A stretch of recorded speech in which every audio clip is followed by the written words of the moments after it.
Sheltering in place, social isolation, does it work for us? Maybe these doctors know. Unknown always scares us. So, in my opinion, what are the risks, what are the benefits of social isolation? And we think that the risks of social isolation are too high. So you guys own and run this facility, is that correct? Mm-hmm. We have 7, yes, all of them. Yep. What would you say to critics who would say, well, they've got a stake in this game, they are pushing this data, or their representation of this data because they don't want to lose money? What would you say to those folks who say, I'm going to believe, maybe someone else who, the wider world scientific community who says these 2 doctors, despite their, intolerance, they have an ulterior motive. What would you say to those people? Talk to ER doctors who have no ulterior motive. They have the same viewpoint. There's a post today from a doctor from Wisconsin. I encourage you all to read it. I'll share his story with you. It is exactly what we're saying. And he eloquently displays, he's an ER doctor. He says, I'm walking into this war zone. Our ICUs are empty. I'm scared to go to my own place of work. There's no patients, but we have people in hazmat suits checking my temperature as I walk through the doors. He's like, something else is going on here. This is not about science, and it's not even about COVID. When they use the word safe, if you listen to the word safe, that's about controlling you. So when I talk to all my ER doctors who work in a hospital, no stake in the game, same opinion. That's how I'll answer your question. We all have the same opinion. So then you say that hospitals are losing money right now, most of them. But at the same time, you said earlier that doctors are feeling pressure from hospital administrations to put COVID down as a reason of death, which would presumably instill more fear in people. Doesn't that go against that whole line of thought? Why would they do that if it was going to cause more fear and cause them to lose more money? Exactly. There's something else going on. And that's a different discussion. We don't know. I mean, we're just here to present the scientific That's facts. a political discussion. So you think some hospital administrators are undercutting their own bottom line? We're presenting the medical data here. I mean, what I think about politics is irrelevant. We're presenting the medical data. We need to stay on things that we can answer intelligently, which is not why does a CEO of some hospital in Wisconsin do that. We need to stay on the topic of, do we need to shelter in place, and does that make sense from the microbiology knowledge we've known for 30 years? The sciences haven't changed. We live our life in the life sciences. Biology, biochemistry, microbiology. So everything that you're asking us goes against that sheet of information. Why people do things at a hospital is not really our area of expertise. So from what we've seen right now, it's time to open back up. The science says it is. The models we have been using from predictions to predict the amount of disease are not accurate. This information is accurate. It models the flu. Let's go back to work.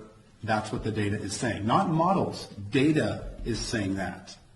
Would you say, though, that, like a situation in New York City, that's not like a flu? I mean, the hospitals there are completely overwhelmed and swamped, and people, working in the ERs are dying from this. So, I mean, that's not just a flu type situation, right? Look at Italy in 2017. Hospital systems overwhelmed, people dying. Overwhelmed system from the flu. This happens from the flu. If you've been working in the ERs, I've seen multiple people, hallways full, people dying, news media there, stories going on from the flu. This does happen.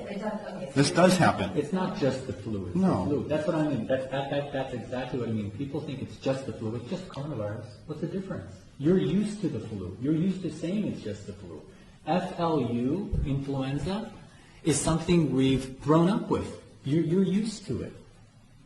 You're used to it, right? If somebody commits suicide today, you're like, yeah, that person committed suicide. It's awful. Or if somebody dies today from the flu, they died from the flu. It's awful. Terrible. But we're used to it. We're not used to coronavirus. Not used to something brings fear. Human beings don't like change. I just, from the things that I've been reading, even, doctors working in the ERs in New York City, I haven't heard any one of them saying, oh, it's similar to a flu outbreak. They were pretty impacted by swine flu in New York City. Mm-hmm. But I haven't heard anybody really say, oh, it's just like swine flu was. Have you? They're getting hit hard. They're a hot zone. And we don't ride subways with, 1,000 people in a small car. They're this close. They had reasons for the disease. And coronavirus is shown to be very contagious. Let's be clear. It is contagious. We're not saying it's not. It may even be, from what I've read, more contagious and spread more rapid.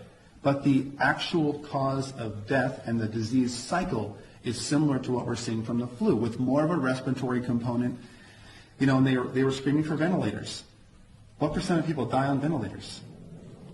80, 90%? Once you're on a ventilator, if you understand, you're in a bad shape. And they're screaming for 30,000 ventilators that they didn't use, right? They're screaming for a lot of things. 30,000, they used 5. How many 100% over did they order? How many hundreds of millions of dollars? Entire companies, GM, were forced to switch their production lines. For what? I'm saying the secondary causes of what we're seeing, oil shutdown. We have predictable negatives from lockdown. Predictable negatives. Corona has unpredictable negatives. No, I see what you're saying. I mean, it sounds like you're saying, we actually have some data to look at now, and in the beginning we didn't really know, but now we can draw some conclusions.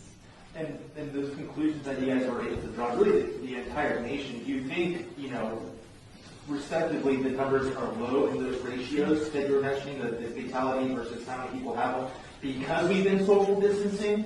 Now, you don't think it's because, since we started doing these, that those models that our County Health shows how effective social distancing is, that's all false? But that's why we went over Sweden and Norway. We went over Sweden and Norway because you have lockdown, no lockdown. Sweden, no lockdown. Norway, lockdown.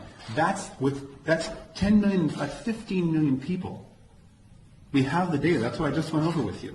Lockdown. Norway and Sweden also have drastically different testing standards and metrics. Norway is basically testing everybody. Sweden, they're only testing you if you end up in a hospital. No, that's not accurate. They're not testing everybody. Well, of course, they're not testing all 5.5 million Norwegians, but their testing is much more widespread. The bottom line is, from those of us who study it and have a background in this, is lockdown versus non-lockdown did not produce a statistically different number of deaths.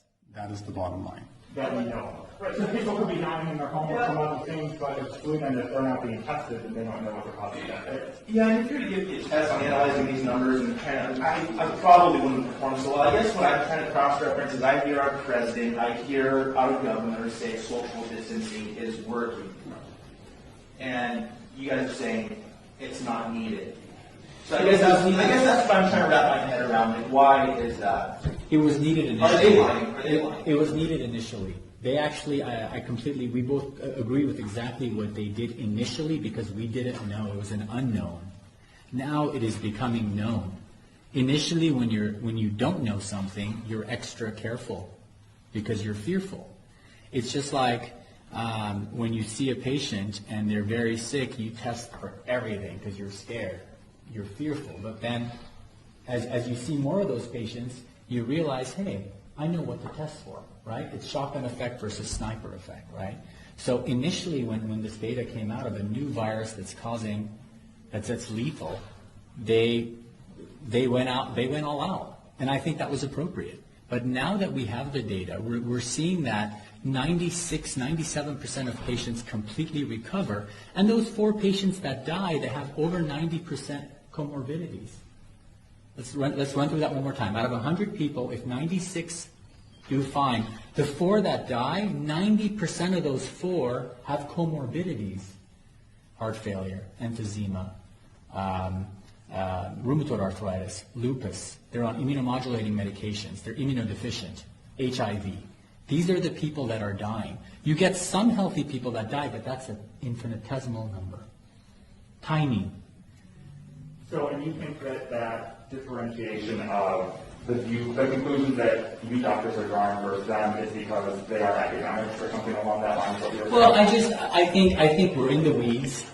We work with this every single day, and the numbers don't make sense to us. And they don't make sense to ER physicians and physicians all over the country. It's not just us. Okay.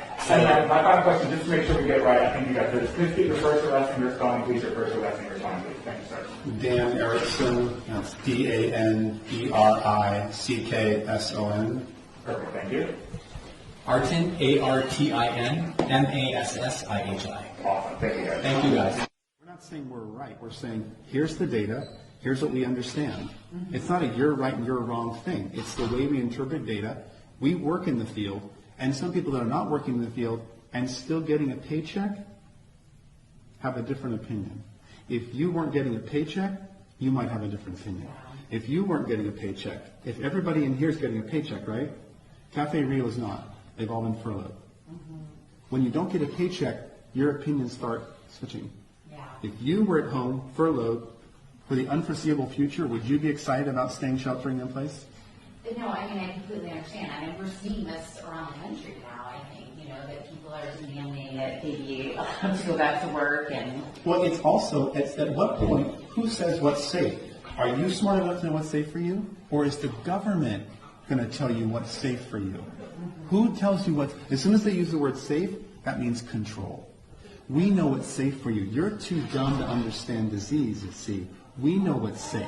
And so they're going to use this model for different things. We got a bomb threat from China. Everybody stay in their home for 3 months. What? They are using this to see how much of their freedom can they take from you. And will you roll over and stay in your house? And it's working. And if you notice the way Americans are responding, if you go to any gun store in town, guess what they're out of? Ammo. None of them have ammo. I went to 3 of them. They said thousands of rounds have been bought. Why? People are mad. They're starting to post on my Facebook with their AKs going, let's roll. So what I'm saying is, let's avoid all that. Because if you stomp on our freedoms, that has one ending, and it's violence.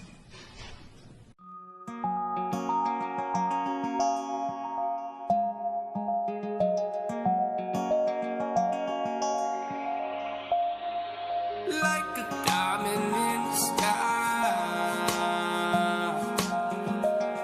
you know. Look at the lobby, I get the party jumping, lovers are falling, something, someone lit with a 40 grip, rocking and we gon' roll from the floor to the top. No, stop until it's sunny, pass the Dasani bottle, fill it with the cardio, fill 'em with the cardio, up like a baldy go.